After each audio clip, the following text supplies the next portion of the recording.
Bismillahirrahmanirrahim. Alhamdulillahirabbil alamin. Wassalatu wassalamu ala nabiyyina Muhammadin wa ala alihi wa sahbihi ajma'in. Asyhadu an la ilaha illallah wahdahu la syarikalah wa asyhadu anna Muhammadan abduhu wa rasuluh. Amma ba'd. طيب نواصل في قراءة شرح المنظومة القواعد الفقهية للشيخ عبد الرحمن بن ناصر السعدي رحمه الله تعالى. وقد وصلنا إلى البيت كم؟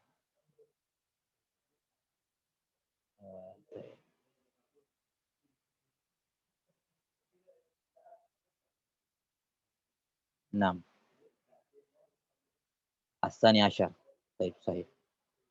نعم ثم قال رحمه الله تعالى في البيت الثالث عشر فإن تزاحم عدد المصالح يقدم الأعلى من المصالح فإن تزاحم عدد المصالح يقدم الأعلى من المصالح.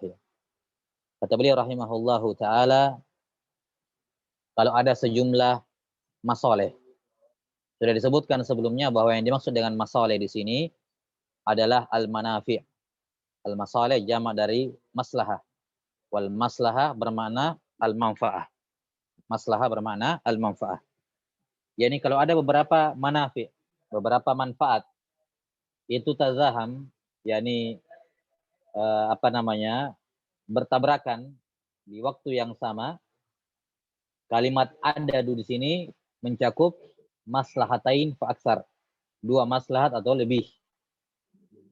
Kalau terjadi tabrakan antara dua maslahat atau lebih, maka yuqaddamul a'la minal masalih, maka didahulukan maslahat yang tertinggi dari dua maslahat yang ada. Ya, didahulukan dua maslahat yang tertinggi, didahulukan maslahat yang tertinggi dari dua maslahat yang ada. Mengapa? Karena sudah disebutkan dalam kawaid atau bait sebelumnya bahwa al-Islam ja'a litahsilil manfaati au takmiliha. Bahwa Islam datang untuk mewujudkan maslahat atau menyempurnakan maslahat. Tatkala dua hal ini dua-duanya sudah merupakan maslahat, maka berarti sekarang tugasnya Islam adalah takmil, menyempurnakan maslahat tersebut, yakni mengambil maslahat yang lebih sempurna, yang lebih baik. Karena bukan termasuk menyempurnakan maslahat ketika ada dua maslahat yang bertabrakan, dipilih maslahatnya yang lebih kecil. Tentunya bukan takmil al-maslahat seperti itu. Maka konsekuensi Islam mewujudkan maslahat, yakni ketika maslahat itu tidak ada, diwujudkan, dan ketika maslahat itu sudah ada, maka disempurnakan. Termasuk dalam kategori menyempurnakan maslahat adalah memilih maslahat yang lebih besar di antara dua atau lebih maslahat yang ada ketika terjadi tazahum di antaranya. Kata beliau rahimahullahu ta'ala, kata Syekh rahimahullahu ta'ala menjelaskan, idza daral amru baina fi'li ihdal maslahataini wa tafwitil ukhra bihaitsu la yumkinul jam'u bainahuma ru'ya akbarul maslahatain. Ru'ya akbarul maslahatain wa alahuma fafu'ilat. Kata Syekh rahimahullahu ta'ala, kalau pada suatu perkara terkumpul padanya atau terdapat di dalamnya dua maslahat. Dua maslahat. Di mana konsekuensinya kalau kita melakukan fu'ila, fi'lu ihdal maslahatain, kapan dilakukan salah satunya, maka konsekuensinya tafwitul ukhra, yang lainnya tidak kita bisa lakukan. Tidak bisa kita lakukan. La yumkinul jam'u bainahuma, tidak mungkin dijamak di antara keduanya. Tidak bisa digabungkan antara keduanya. Dalam keadaan seperti ini, maka ru'ya akbaru al-maslahatain. Yang dijaga, yang diperhatikan, yang dipilih adalah maslahat yang lebih besar. Wa alahuma, yang paling tinggi maslahatnya, fafu'ilat, lantas dilakukan. Baik. Maka di sini beliau rahimahullahu ta'ala menyebutkan beberapa quyud, beberapa kait dari penerapan kaidah ini. Dari penerapan kaidah ini. Yakni bahwa kaidah ini, secara umum di matan beliau menyebutkan tazahum. Bahwa nanti kaidah ini berlaku kalau kedua maslahat tersebut terjadi tazahum padanya. Apa itu tazahum? Simpelnya seperti disebutkan di sini oleh beliau. Yani kalau kita lakukan salah satunya, maka kita akan luput dari yang lain. Ya, kalau kita lakukan salah satunya, maka kita luput dari yang lain. Yakni keduanya tidak bisa dikerjakan secara sendiri dan keduanya tidak bisa dikerjakan secara bersamaan. Jelas ya? Maka bukan termasuk tazahum kalau ada dua maslahat atau lebih, tapi bisa dikerjakan semuanya dalam waktu yang berbeda. Ini bukan termasuk tazahum. Semuanya bisa dikerjakan pada waktu yang berbeda. Nah, misalnya dia memiliki harta, ya kan? Dia memiliki harta. Kemudian dia memiliki masalan beberapa orang anak. Maka di sini tentunya tidak dalam memberikan hibah kepada anak-anaknya, ya. Di sini tidak perlu tazahum. Kenapa? Karena dia bisa memberikan semuanya di waktu yang berbeda. Atau bahkan di waktu yang bersamaan. Nah, ketika misalnya dia masuk masjid setelah azan zuhur dan dia sudah berwudu, maka di sini ada sholat sunnah ba'dal wudu dan ada sholat sunnah qabliyah. Namun di sini tidak terjadi tazahum. Kenapa tidak terjadi tazahum? Karena keduanya bisa dikerjakan secara tersendiri. Kerjakan yang itu dulu, baru yang ini. Nah, demikian pula bukan termasuk tazahum kalau misalnya waktunya tidak memungkinkan kita melakukannya sendiri-sendiri, tapi bisa kita lakukan keduanya secara bersamaan. Ya, kita bisa lakukan keduanya secara bersamaan. Misalnya dengan thariqah jam'un niyat fi ibadah wahidah. Menggabungkan niat dalam beberapa niat dalam satu ibadah. Maka ini juga bukan bentuk tazahum. Bukan bentuk tazahum. Jelas sampai sini ya? Nah, makanya kata beliau rahimahullahu taala, la yumkinul jam'u bainahuma. Tidak mungkin dikumpulkan, tidak mungkin dikerjakan dua-duanya. Yakni la yumkinu fi'luhuma infiradan wala jam'an. Tidak mungkin dilakukan keduanya secara tersendiri dan tidak mungkin juga dikerjakan keduanya secara bersamaan. Yakni waktunya hanya cukup untuk mengerjakan salah satunya dan tidak bisa dijamak. Nah, dalam keadaan seperti inilah kaidah ini berlaku.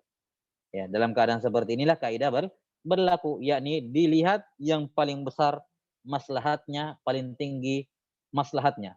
Dan maslahat di sini tentunya juga memiliki beberapa sudut pandang. Ya. Sebagaimana sudah kita sebutkan sebelumnya kan, ini di antara dawabit untuk membedakan mana maslahat yang lebih tinggi dan mana maslahat yang lebih rendah. Misalnya antara maslahat individu, maslahat khassa dengan maslahat ammah. Kapan terjadi benturan antara maslahat khassa dengan maslahat ammah, maka didahulukan maslahat ammah dibandingkan maslahat khassa tentunya. Ya kan? Baik, maka ketika terjadi ta'arud atau tazahum, bukan ta'arud ya, tazahum antara dua al-maslahat atau lebih yang tidak mungkin dikerjakan dua-duanya secara tersendiri dan juga tidak mungkin dikerjakan keduanya dalam waktu yang bersamaan, di mana kita ketika mengerjakan salah satunya maka konsekuensinya kita luput dari yang lain, maka disinilah diperhatikan yang paling besar dan yang paling tinggi maslahatnya fafu'ilat. Lantas itu yang dikerjakan. Dan ini tentunya bagian dari hikmah. Ini bagian dari hikmah ya dalam syariat, sekaligus menunjukkan hikmah dari pencipta syariat. Ya, hikmah dari Allah Subhanahu wa taala yang menurunkan syariat. Kata beliau rahimahullah memberikan contoh. Ini contohnya umum dalam bentuk kaidah. Fa in kanat ihdal maslahataini wajibatan wal ukhra sunnatan quddimal wajibu 'ala sunnah. Nah, ini contohnya. Kalau ya 6 salah satu ibadah itu wajib dan yang lainnya sunnah, ya wajib sunnah sama-sama manfaat, tapi wajib lebih didahulukan karena lebih besar manfaatnya wajib dibandingkan sunnah. Contoh, wa hadza mislu idza uqimatis shalatul fardhah lam yajuz ibtida'ut tatawwu. Kapan sudah dikumandangkan qomat salat wajib, maka tidak boleh ibtida. Ya, perhatikan kalimat beliau, tidak boleh memulai salat tatawwu. Ya. Artinya kalau sekedar istimrar ya sudah dimulai sudah qomat salat sementara dia sudah salat sebelum qomat, maka dia lanjutkan salatnya, diselesaikan ya selama apa? Ya memungkinkan. Ada pembahasan tersendiri tentang ini tentunya mengenai yakni apakah dia menyelesaikan sholat sunnahnya ataukah bagaimana. Tentunya di sini ada beberapa ahwal, tapi bukan itu himmah kita di sini. La yahummunal an. Yang intinya di sini adalah kapan sudah dikumandangkan qomat, maka waktu hanya cukup untuk sholat wajib. Maka tidak boleh seorang memulai sholat sunnah. Jelas ya? Tidak boleh seorang memulai sholat sunnah. 6. Wa kadza idza dhaqal waktu. Demikian pula kalau waktunya sempit. Demikian pula kalau waktunya sempit. Misalnya dia bangun, masalan. Dia bangun, dia ketiduran dari sholat zuhur, misalnya. Atau dia ketiduran sholat asar misalnya, bangun-bangun, sudah hampir keluar asar. Sudah hampir keluar asar. Sudah bakal waktu. Ini waktu yang tersisa tinggal untuk wudhu, menutup aurat, sholat 4 rakaat. Itu sudah. Itu waktu mepet untuk mengerjakan sholat asar. Maka dalam keadaan seperti ini, dia jangan mengerjakan qobliyah asar. Qobliyah asar sunnah maslahat, betul. Tapi kalau kamu kerjakan itu, kamu akan luput sholat wajib fardhu isya, fardhul asar di dalam waktu. Ya, saya di dalam waktu. Maka dahulukan fardhul isya dibandingkan fardhul asar dibandingkan sunniyah al asar. Ya, nafilah atau qobliyah asar. Jelas ya? Ini idza dhaqal waqt. Kalau waktunya sempit. Artinya kalau waktunya lapang bisa dikerjakan kedua-duanya secara tersendiri, maka yang asal adalah dikerjakan dua-duanya. Seperti tadi misalnya dia sholat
memulai sholat tatawwu. Wa kadza idza dhaqal waqt.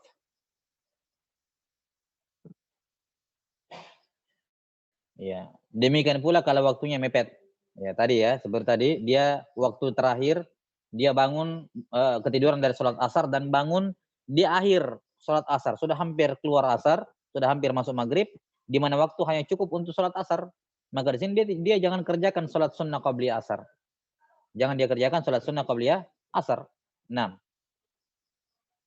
Kata beliau rahimahullah, contoh berikutnya. Wa kadzalika la yajuzu.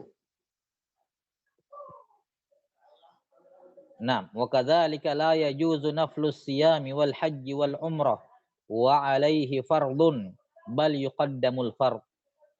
Kata beliau, demikian pula tidak boleh seorang melakukan puasa sunnah, haji yang sunnah, umrah yang sunnah sementara dia punya kewajiban, yakni dia belum mengerjakan yang wajib, maka didahulukan yang fardu. Baik, ini dikatakan oleh penulis rahimahullahu taala, Syekh As-Sa'di rahimahullah. Kata beliau, kalau dia punya tunggakan puasa wajib, maka dia jangan puasa sunnah. Maka dia jangan puasa sunnah. Baik. Ini tentunya mahal iskal ya, mahal iskal. Yani apakah betul tidak boleh seorang itu salat sunnah ketika dia punya qada Ramadan? Misalnya ketika ada seorang dia punya qada Ramadan, perempuan misalnya haid, dia punya qada Ramadan. Apakah dia tidak boleh mengerjakan puasa Dzulhijjah, puasa Arafah, puasa Asyura selama qadanya belum dibayarkan? Nah, di sini kata dan yang benar tepatnya adalah dibenarkan, dibolehkan. Jelas sampai sini? Dibolehkan mengerjakan puasa yang sunnah sebelum melakukan qada Ramadan. Kenapa? Karena di sini tidak memenuhi kriteria tazahum. Ini kan kita berbicara tazahum, yakni ketika kita mengerjakan salah satunya, maka yang lainnya luput. Nah, di sini kita katakan kalau ada orang yang mengerjakan sholat sunnah, puasa sunnah, maka tidak luput darinya qada puasa wajib. Ya, tidak luput darinya qada puasa wajib. Maka tidak perlu takdim. Ya, kata para fuqaha akan puasa seperti misalnya puasa yang sekali setahun seperti Arafah ya, ataukah misalnya Asyura dan semacamnya. Kenapa? Karena waktu Arafah dan Asyura itu mudhayyak, hanya hari itu saja. Ya. Sementara qada Ramadan itu muwassa sampai akhir Sya'ban tahun depan. Maka tentunya mendahulukan ibadah yang mudhayyak ya itu lebih aula dibandingkan ibadah yang muwassa, mengingat waktunya masih lapang. Ya, maka dibenarkan seorang yang punya qada Ramadan untuk melakukan puasa sunnah. Kecuali kalau mepet juga sama, dhaqal waqt, yakni tinggal 5 hari atau tinggal 10 hari misalnya selesai bulan Sya'ban dan dia punya qada juga 10 hari. Maka di sini tentunya ya wajib. Di sini sudah terjadi tazahum namanya.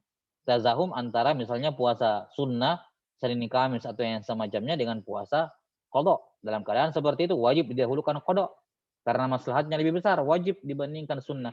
Adapun kalau waktu qadanya masih lapang, maka dibolehkan seorang untuk mengerjakan puasa sunnah. Baik. Demikian pula haji di sini. Tidak boleh mengerjakan haji yang sunnah selama dia punya kewajiban, dia punya dia mampu mengerjakan haji yang wajib. Kalau haji saya kira jelas. Di zaman sekarang apalagi susah ya. Siapa yang mau repot-repot dapat jatah haji sampai di sana melakukan haji yang sunnah kan begitu. Ya. Tentunya hal yang tidak bisa diterima kan begitu. Karena itulah di antara syarat ya, di antara syarat wajibnya badal haji adalah bahwa yang naib itu penggantinya badalnya itu sudah haji terlebih dahulu. Ya, bagaimana mungkin dia mau menghajikan orang lain haji sementara dia sendiri belum haji wajib. Ya, adapun umroh, apakah boleh seorang itu umroh sementara dia belum menunaikan ibadah haji? Misalnya dia punya masih 10 tahun ke depan. Ya, 10 tahun ke depan baru dapat jatah berangkat ke tanah suci. Nah, dia boleh mengerjakan umroh yang sunnah? Jawabannya boleh, tidak ada masalah. Ya, tidak ada masalah. Jelas ya, karena haji kewajibannya muwassa, yakni seumur hidup. Ya, kewajibannya muwassa. Nah, maka kalau misalnya dia baru punya kesempatan umroh ya umroh, haji belakangan. Kalau memang ya tidak memungkinkan apalagi di zaman sekarang yang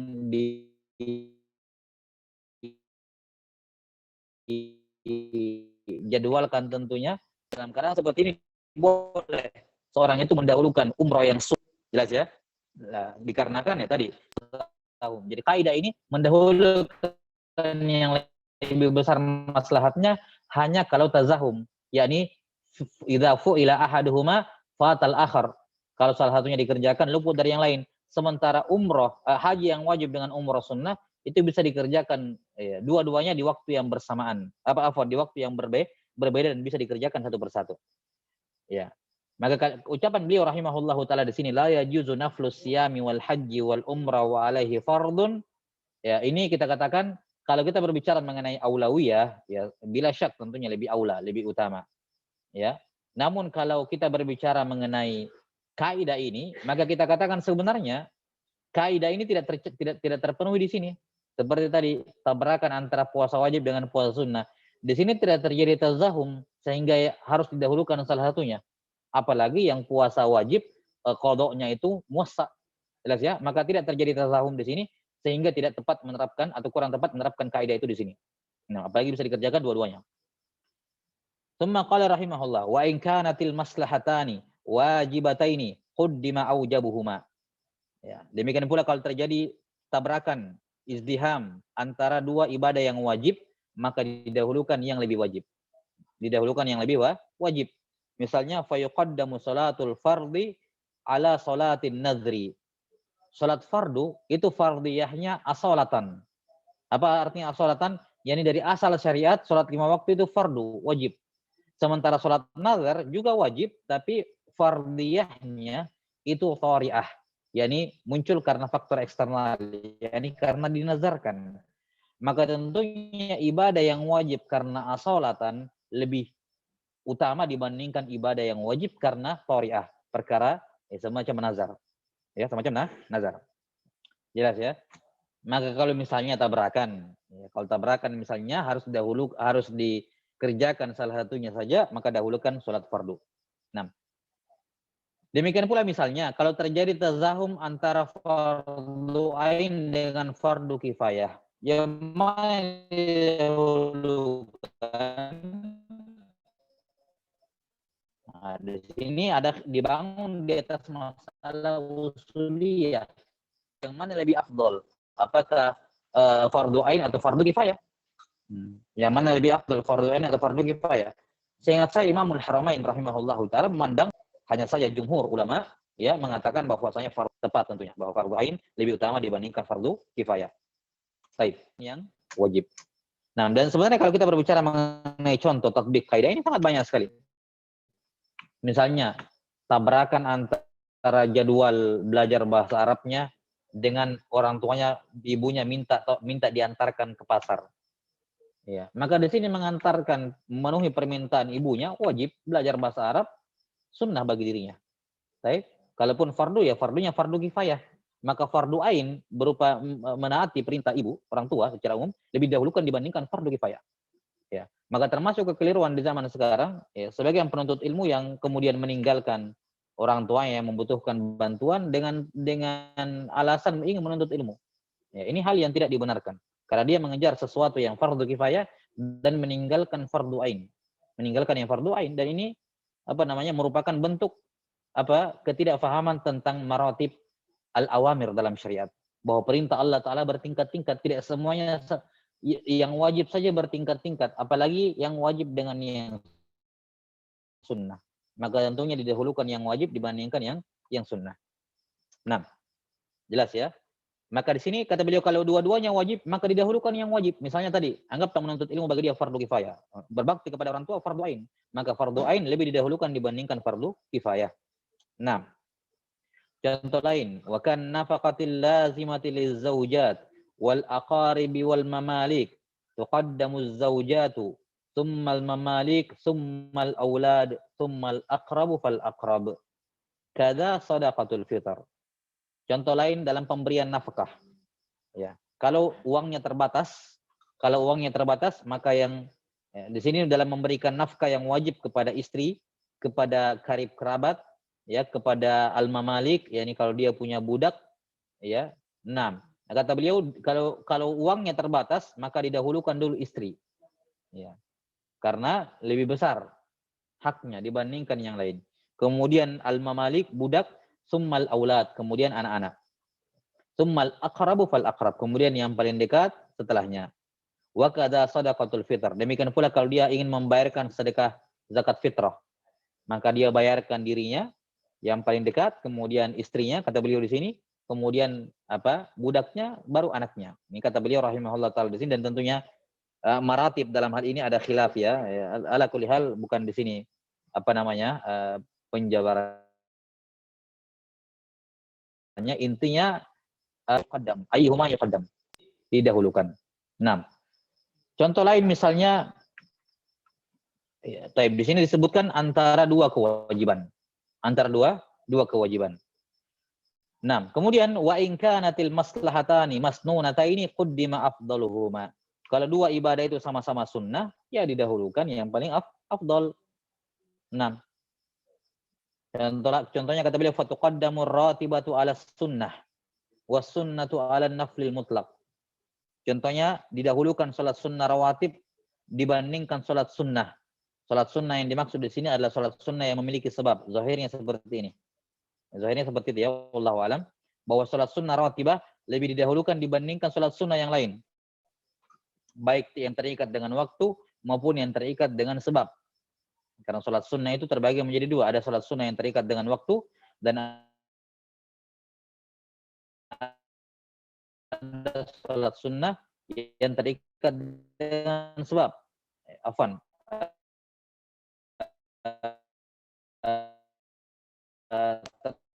Terbagi dua ya, secara umum salat sunnah ada ini yang muqayyad ini terbagi menjadi dua, ada yang muqayyad dengan sebab dan ada muqayyad dengan waktu. Kata beliau dari semua salat sunnah, baru setelah itu salat sunnah yang lain, baru setelah itu salat sunnah mutlak. Salat sunnah mutlak. Jadi kalau kita perhatikan misalnya salat sunnah qabliyah, ya qabliyah dengan wudu, maka katanya dahulukan qabliyah. Kalau waktunya mepet, misalnya 3 menit lagi, ada timernya misalnya 3 menit lagi, apakah dia mau qabliyah zuhur cukup untuk salah satunya saja, maka dibandingkan sholat sunnah yang lain, ya. Kemudian kalau ratibah bertabrakan dengan kalau sholat sunnah yang lain dibandingkan sholat sunnah mutlak. Contoh lain mendahulukan yang sunnah, yang paling afdal di antara dua sunnah. Wa yuqaddamu ma fihi naf'un muta'addin kat-ta'limi wa iyadatul marid wa ittiba'ul janaiz wa nahwiha ala ma naf'uhu qasirun nafilati wa dzikri wa nahwiha. Kata beliau, kalau manfaatnya itu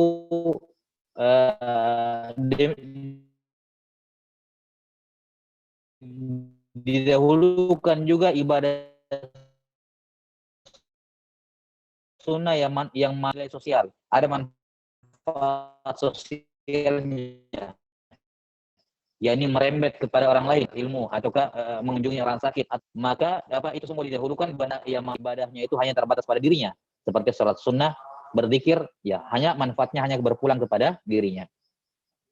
Maka kalau waktu mepet antara antara mengajar dengan salat sunnah, misalnya mepet, ya waktunya tidak mencukupi masanya, maka didahulukan yang mengajar dibandingkan ibadah-ibadah sunnah. Ya, nah ini beberapa contoh dibawakan oleh penulis rahimahullahu taala bahwa ketika dua ibadah sunnah bertentangan maka dahulukan yang paling afdal. Dan ini juga berlaku pada furu'nya, pada tafsilatnya.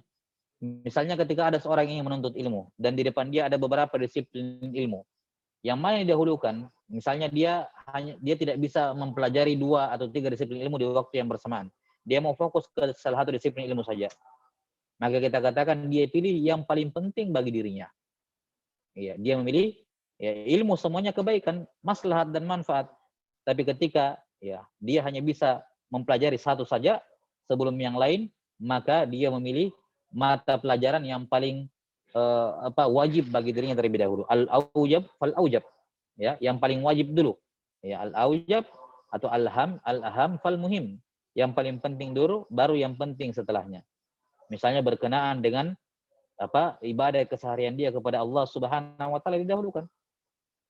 Maka bukan termasuk dalam hal ini adalah orang yang mempelajari bahasa Arab misalnya dalam keadaan dia belum bisa sholat yang benar. Ya, dia belajar bahasa Arab dalam keadaan belum bisa membaca Al-Quran dengan lancar. Ini bertentangan dengan kaidah ini. Selayaknya dia membaca Al-Quran dengan benar, baru kemudian nengok ke yang lain. Ya. Maka bukan termasuk takdimu a'lal maslahatain kalau seorang misalnya mempelajari ilmu-ilmu yang lain, sementara adab-adab keseharian dia belum kuasai. Adab makan, adab tidur, adab berpakaian dia belum paham dengan benar, kemudian dia mempelajari yang lain-lain. Ya.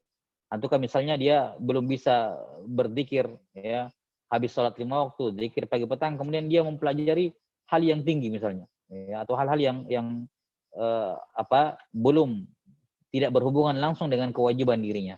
Maka ini juga bukan termasuk dalam kategori taqdimu a'lal maslahatain. Nah, maka ini beberapa contoh yang disebutkan oleh penulis rahimahullahu taala, bahwa perintah yang Allah Subhanahu wa taala berikan kepada hamba itu bertingkat-tingkat. Ada yang wajib, ada yang sunnah.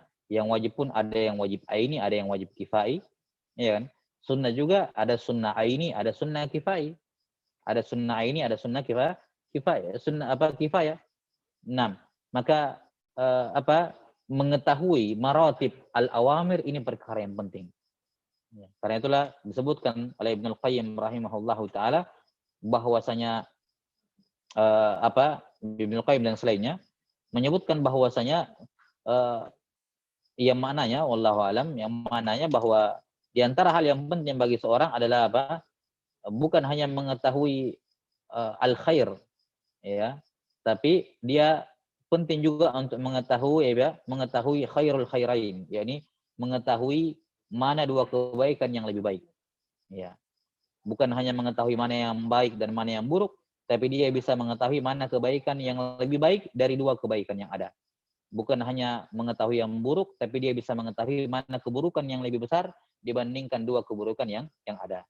Nah, wallahu taala a'lam bissawab. Baik, saya kira ini dulu beberapa contoh yang disebutkan oleh penulis rahimahullahu taala. Masih ada beberapa contoh yang beliau sebutkan di sini. Ya, secara umum aujuh at-tafdil, sisi-sisi didahulukannya sebagian ibadah dibandingkan ibadah yang lain. Ini perkara yang maklum, gitu. Artinya perkara yang masyhur di kalangan para ulama, walaupun pada furu'nya, sifatnya pada beberapa kasus, ini ada khilaf dalam penentuannya. Nah, wallahu taala a'lam bissawab. Baik, naktafi bihadzal qadar wal ilmu indallah. Nas'alullah ta'ala yu'allimana mimma yanfa'una wa yanfa'ana bima 'allamana. Innahu waliyyu dzalika wal qadiru 'alaih. Subhanakallahumma bihamdik asyhadu an la ilaha illa anta alhamdulillahi rabbil alamin. Sallallahu ala nabiyyina Muhammadin wa ala alihi wa sahbihi wasallam. Assalamualaikum warahmatullahi wabarakatuh.